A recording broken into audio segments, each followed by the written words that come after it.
എല്ലാ പ്രിയപ്പെട്ടവർക്കും പുതിയൊരു വീഡിയോയിലേക്ക് സ്വാഗതം.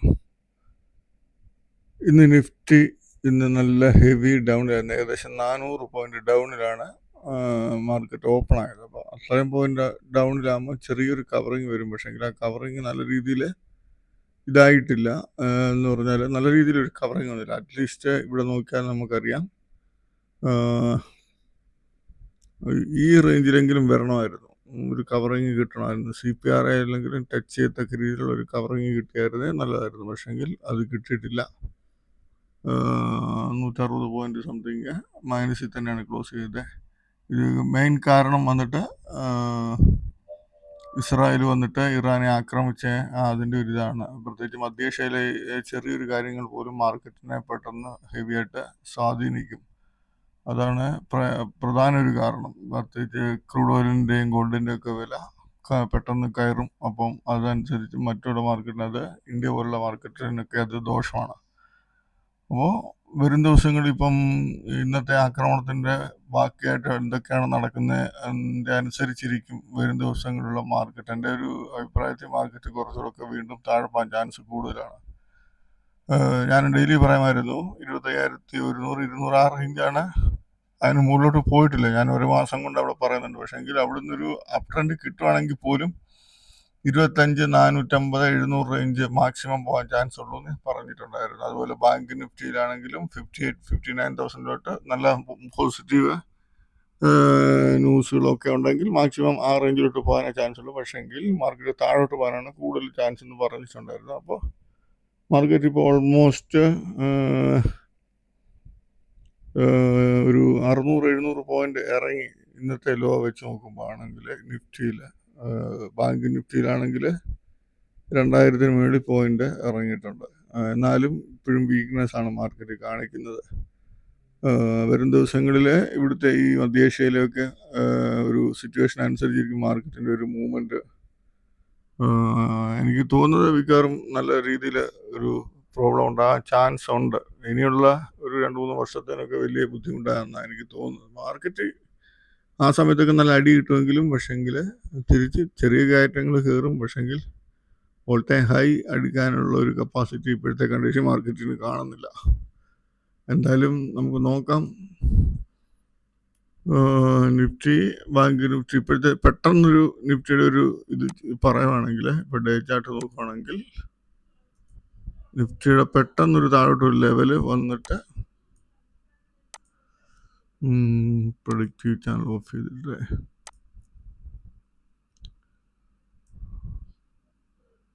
ഈ ലെവൽ വരാൻ ചാൻസ് ഉണ്ട്. ഈ ലെവലിനും ഈ ലെവലിനിടയിൽ പെട്ടെന്നൊരു ഇപ്പോഴത്തെ ഒരു ഈ ഒരു പ്രോബ്ലം കൊണ്ടൊക്കെ ഒരു മാർക്കറ്റ് അടിക്കുകയാണെങ്കിൽ ഈ 2 ലെവലിൻ്റെ ഇടയിൽ കിടന്ന് വരാനുള്ള ചാൻസ് ഉണ്ട്.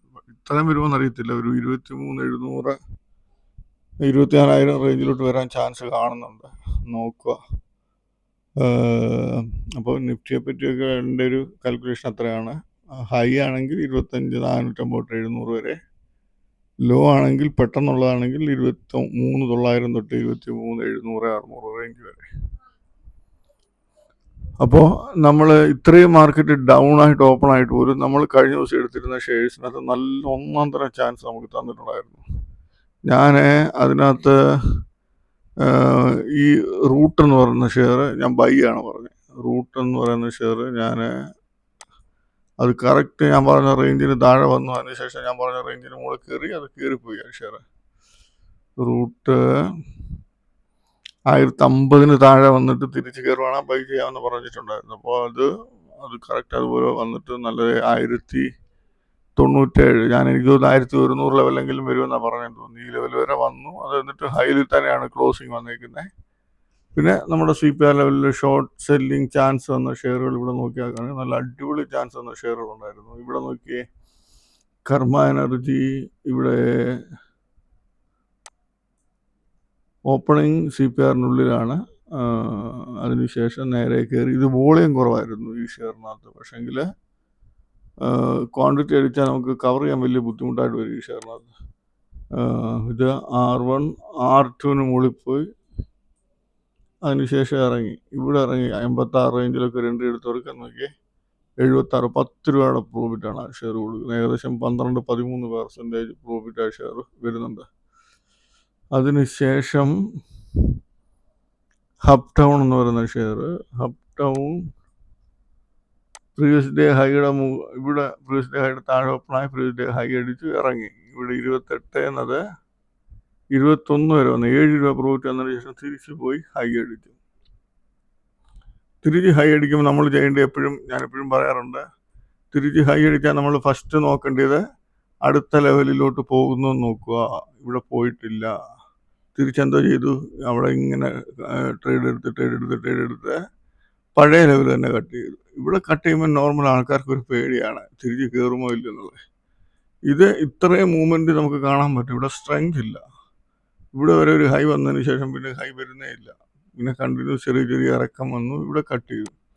അപ്പോൾ ഞാൻ എപ്പോഴും പറയാറുള്ള പോലെ രണ്ടാം പ്രാവശ്യം ഒരു ഹൈ അടിക്കുക, അടുത്ത ലെവലിൽ പോകാതെ തിരിച്ച് ഇവിടെ ഇറങ്ങുകയും ചെയ്താൽ നല്ലൊരു ഇറക്കത്തിന് ചാൻസ് ഉണ്ട്. ഇവിടെ നോക്കിയാൽ 228 അത് ഇവിടം വരെ പോയി, 218 വരെ പോയി. 10 രൂപയുടെ മൂവ്മെൻ്റ് ആ ഷെയർ തന്നു. പിന്നെ അത് കയറിയിട്ടേ ഇല്ല. ലാസ്റ്റ് ടൈമിൽ ഒരു ഷോർട്ട് കവറിങ് പോലെ വന്നിട്ടേ ഉള്ളൂ. പിന്നെ എക്സ്പ്ലിയർ സൊല്യൂഷൻ എന്ന് പറയുന്ന ഷെയർ, അതിനകത്ത് ചാൻസ് തന്നില്ല. എസ്റ്റൽ ടെക് ചാൻസ് തന്നിട്ടില്ല. സുബ്രോസ് ചാൻസ് ഇല്ല. മണാലി പെട്രോ ചാൻസ് ഉണ്ടായിരുന്നു തോന്നുന്നു. നോക്കട്ടെ.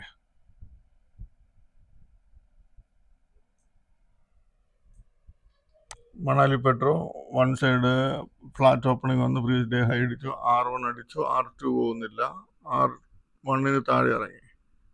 നമ്മൾ 67, 40, 67 റേഞ്ചിലൊക്കെ ഒരു എൻട്രി എടുത്താൽ നമുക്ക് 1 രൂപയുടെ സ്റ്റോപ്പ് ലോസ് ഇല്ല. 67 എന്നത് 63 അടുത്ത് വരെ വന്ന ഏകദേശം 4.5 രൂപയ്ക്ക് എടുത്ത് പ്രോഫിറ്റ് ആ ഷെയർ കൊടുത്തു. കൃഷ്ണ എന്ന് പറയുന്ന ഷെയർ നോക്കി, ഇതെല്ലാം നമ്മൾ ഇന്നലെ എടുത്തിരുന്ന ഷെയർ. അതിനകത്ത് 6-7 ഷെയർ ഇത്രയും ഡൗൺ മാർക്കറ്റ് ഇപ്പോൾ നമുക്ക് ചാൻസ് ഉണ്ട്. ഇവിടെ നോക്കിയറിയാം, കൃഷ്ണ ഡൗൺ ഓപ്പണിംഗ് വന്നു, നേരെ പോയി പ്രീവിയസ് ഡേ ഹൈ അടിച്ചു ഇറങ്ങി. ഇവിടെ 497 എന്നത് 493 സംതിങ് വരെ വന്നു. എന്നാൽ 3.5-4 രൂപയ്ക്ക് എടുത്ത് പ്രോഫിറ്റ് ഉണ്ട്. പക്ഷെങ്കിൽ നോർമലാണ്. ഇപ്പം ഞാനാണെങ്കിൽ ഇവിടെ ഒരു എൻട്രി എടുത്തിട്ട് ഞാനിത് ബുക്ക് ചെയ്തിട്ടില്ല. 3 രൂപയ്ക്ക് ഞാൻ ബുക്ക് ചെയ്തിട്ടില്ല എന്തായാലും. ഞാനിപ്പോൾ ഒരു നല്ല ഇത് പ്രതീക്ഷിക്കും താഴോട്ട്. അപ്പോൾ എനിക്ക് ഉറപ്പായിട്ട് ഇത് വന്നിട്ട് ഇവിടെ സ്റ്റോപ്പ് ലോസ് അടിക്കും. 501 വന്ന് സ്റ്റോപ്പ് ലോസ് അടിക്കും. സ്റ്റോപ്പ് ലോസ് അടിച്ചു. പക്ഷെങ്കിൽ നമുക്കവിടെ ഒരു പ്രശ്നമില്ല. നമ്മളവിടെ നോക്കും, അടുത്ത ലെവലിൽ പോയിട്ട് ഇറങ്ങുമ്പോൾ നോക്കും, പോയില്ല. തിരിച്ചിവിടെ വന്ന് ഇറങ്ങി 497-98 റേഞ്ച് വീണ്ടും ഇറങ്ങിയപ്പോൾ നമ്മൾ വീണ്ടും എൻട്രി എടുത്താൽ നമുക്ക് 486 11 രൂപയ്ക്ക് എടുത്ത് പ്രോഫിറ്റ് കിട്ടുന്നുണ്ട്. അപ്പോൾ ഇവിടെ ഒരു ചെറിയ ലോസ് വന്നാൽ ആ ലോസ് ഈസിയായിട്ട് ഞാൻ കവർ ചെയ്തെടുക്കും അവിടെ. അതിനുശേഷം ഇന്നോവ എന്ന് പറയുന്ന ഇന്നോവ ക്യാപിറ്റൽ ലിമിറ്റഡ് എന്ന് പറയുന്ന share opening previous day high R1 മുകളിൽ ഓപ്പണിങ് വന്നു. അതിനുശേഷം നേരെ പോയി R2 അടിച്ചു. ഇവിടെ ഈ വിക്ക് കാണാൻ നമുക്ക് കണ്ടില്ലേ, R2 അടിച്ചു. പെട്ടെന്ന് തന്നെ ഇവിടെ ഇറങ്ങുവാണ്. 1004 നമ്മൾ എൻട്രി എടുത്താ നോക്കിയേ, 919, 907, 100 രൂപയ്ക്ക് എടുത്ത് പ്രോഫിറ്റാണ് ആ ഷെയർ നമുക്ക് തന്നത്. അതുപോലെ RHIM എന്ന് പറയുന്ന ഷെയർ ഓപ്പണിങ് ഡൗണ്, ഓപ്പണിങ് അപ്പം ഡൗൺ ഓപ്പണിങ് ആകുമ്പോൾ നമ്മൾ വിടുക. അതിനുശേഷം മാർക്കറ്റ് ഒരു 2 മണി കയറായപ്പോൾ നേരെ കയറി വന്ന് പ്രീവിയസ് ഡേ ഹൈ R1 അടിച്ചത്, 2 അടിച്ചിട്ട് 2 താഴോട്ട് ഇറങ്ങി. ഇവിടെ എൻട്രി എനിക്ക് കിട്ടിയിട്ടുണ്ടായിരുന്നു. ഇവിടെ 514 എൻട്രി എടുത്തവർക്ക് 497 വരെ 15 രൂപയ്ക്ക് എടുത്ത് പ്രോഫിറ്റ്, 15 രൂപയ്ക്ക് മുകളിൽ പ്രോഫിറ്റ് കിട്ടുന്നതാണ്. റൂട്ട് നമ്മൾ പറഞ്ഞ പോലെ ഹൈ അടിച്ചു.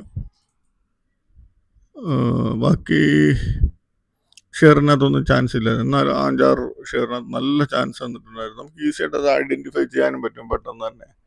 ഞാൻ എപ്പോഴും പറയുന്ന പോലെ ഇവിടെ സോർട്ട് ചെയ്തിട്ടിട്ട് ഈസിയായിട്ട് നോക്കിയാൽ മതി. അപ്പോൾ ഇത്രയൊക്കെ ഉള്ളൂ ഇന്ന് നമ്മളെടുത്ത ട്രേഡിൻ്റെ ഷെയറുകൾ. ഇനി നമുക്ക് നാളെ നമുക്ക് ചാൻസ് തന്ന ഷെയറുകൾ നോക്കാം. നാളെ ചാൻസ് തന്നതല്ല, നാളെ തരാൻ ചാൻസ് ഉള്ള ഷെയറുകൾ. ഓക്കെ, അപ്പോൾ ഞാൻ 15 ഷെയർ എടുത്തിട്ടുണ്ട്. 15 ഷെയർ. ഇന്ന് മാർക്കറ്റ് ഇത്രയും ഡൗൺ ആയപ്പോൾ നമുക്ക് തീർച്ചയായിട്ടും അധികം ഷെയർ കിട്ടത്തില്ല. ഇവിടെ നോക്കിയാൽ അറിയാം, ചെറിയ ഇതാണ് കിട്ടിയിരിക്കുന്നത്. പക്ഷെങ്കിൽ ഈ ഷെയറിനകത്താണെങ്കിൽ പോലും നമുക്ക് നമ്മുടേതായിട്ടുള്ള രീതി വരുവാണെങ്കിൽ ചാൻസ് എടുക്കാം. ഡാറ്റ പാറ്റേൺസിനകത്ത് 3025 ഹൈ. ഇതിനകത്തൊക്കെ ഓപ്പണിങ്ങിൽ ഒരു നല്ല മൂവ്മെന്റ് വന്ന് ഈ R1 റേഞ്ചിലോട്ട് പോയിട്ട് ഇറങ്ങുകയാണെങ്കിൽ ക്വാണ്ടിറ്റിയിലൊന്നും ട്രേഡ് എടുക്കരുത്, ചെറിയ രീതിയിൽ ചാൻസ് എടുക്കാം. മാക്സ് ഹെൽത്ത് R1 റേഞ്ചിൽ കിട്ടുവാണെങ്കിൽ നല്ല ചാൻസ് ആയിരിക്കും. മണപ്പുറം അതും R1 R2 റേഞ്ച് എവിടെ നിന്നാണോ ചാൻസ് കിട്ടുന്നത്. കാരിസിൽ എന്ന് പറയുന്ന ഈ ഷെയർ ഓപ്പണിങ്ങിൽ ഈ 1000 മുകളിൽ പോയിട്ട് ഈ ലെവൽ കട്ട് ചെയ്യുവാണെങ്കിൽ നല്ല ചാൻസ് ആയിരിക്കും. NH അതുപോലെ R2 റേഞ്ച് എന്ന് കിട്ടുവാണെങ്കിൽ നല്ല ചാൻസ് ആയിരിക്കും. 361 എന്ന് പറയുന്ന ഈ ഷെയർ ഹൈ അടിച്ചിട്ടോ R1 അടിച്ചിട്ടോ ഇറങ്ങുവാണെങ്കിൽ നല്ല ചാൻസ് കിട്ടാൻ സാധ്യതയുണ്ട്. ഈ ഗുജറാത്ത് അപ്പോളോ 400 മുകളിൽ പോയിട്ട് തിരിച്ചിപ്പോൾ 402 403 പോയിട്ട് 400 താഴെ ഇറങ്ങണം. അവിടെ നമുക്കൊരു എൻട്രി എടുക്കാം. ആ 403 മുകളിലോട്ട് സ്റ്റോപ്പ് ലോസ് ഇട്ട്. അതല്ല ഈ ലെവൽ വന്നിട്ട് ഇറങ്ങുവാണെങ്കിൽ ആ റേഞ്ച് നോക്കുക. DB റിയാലിറ്റി R1 റേഞ്ച് എന്ന് കിട്ടുവാണെങ്കിൽ നല്ല ചാൻസ് കിട്ടാൻ സാധ്യതയുണ്ട്. TVS റിക്ഷ എന്ന് പറയുന്ന ഈ ഷെയർ ഹൈയും R1 ചാൻസ് നോക്കി എടുക്കാം. അതല്ല ഇതിനകത്ത് നമുക്ക് വേണമെങ്കിൽ ഈ ആവറേജ് വേണമെങ്കിൽ ഒരു ചാൻസ് എടുക്കാൻ പറ്റും. 3180 3200 പോയിട്ട് 3180 താഴോട്ടൊക്കെ വരുവാണെങ്കിൽ ചാൻസ് എടുക്കാം. ഈ ധാനി എന്ന് പറയുന്ന ഷെയർ 80 റേഞ്ചിൽ, അതായത് ഈ റേഞ്ചിൽ നിന്ന് കിട്ടുവാണെങ്കിൽ നല്ലതാണ്. ഈ റേഞ്ചിൽ നിന്നൊക്കെ നമ്മൾ ചാൻസ് നമ്മളധികം വെയിറ്റ് ചെയ്യരുത്. ബജാജ് ഇൻഡ് എന്ന് പറയുന്ന ഈ ഷെയർ കഴിഞ്ഞ ദിവസം താഴെ പോയിട്ട് വീണ്ടും കയറി. ഇതെനിക്ക് തോന്നുന്നു ചിലപ്പോൾ 10% 48 ഈ R2 റേഞ്ചിലൊക്കെ പോയിട്ട് ഇറങ്ങുവാണെങ്കിൽ നല്ല ചാൻസ് ഇത്. പക്ഷേ R2 റേഞ്ച് അപ്പർ സർക്യൂട്ട് ലെവലായിരിക്കും. എന്തായാലും ഇത് കഴിവതും നോക്കി നല്ല രീതിയിൽ നോക്കിയേ ചെയ്യാവും, അല്ലെങ്കിൽ പണി കിട്ടും ഈ ഷെയറിനകത്ത്. ഷിപ്പിംഗ് കോർപ്പറേഷനകത്ത് ഹൈ അടിച്ചിട്ട് R1 റേഞ്ചിലൊക്കെ ചാൻസ് കിട്ടും.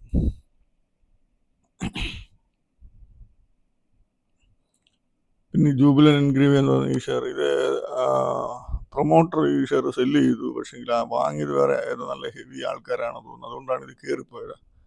പക്ഷെങ്കിൽ നാളെ ഈ ഷെയർ, അതായത് തിങ്കളാഴ്ച ഈ ഷെയറിനകത്ത് നല്ല ചാൻസ് കിട്ടാൻ സാധ്യതയുണ്ട്. അതുപോലെ ROML എന്ന് പറയുന്ന ഷെയറിനകത്ത് ഈ 2 ഷെയറെ, അതുപോലെ ഷിപ്പിംഗ് കോർപ്പറേഷനെ പ്രത്യേകം ശ്രദ്ധിക്കേണ്ട ഷെയറുകൾ. അതുപോലെ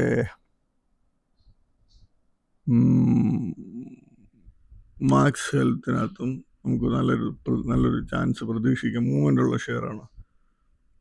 അപ്പോൾ ജൂബിലൻ എൻഗ്രേവിയ എന്നുള്ള ഈ ഷെയർ നല്ല രീതിയിൽ ശ്രദ്ധിക്കണം. അതിനകത്ത് നല്ല മൂവ്മെൻറ്റ് കിട്ടും, നല്ല ചാൻസും കിട്ടും. ജൂബിലൻ എൻഗ്രേവിയ, അതിൽ എൻറെയിൽ എന്ന് പറഞ്ഞ ഷെയറെ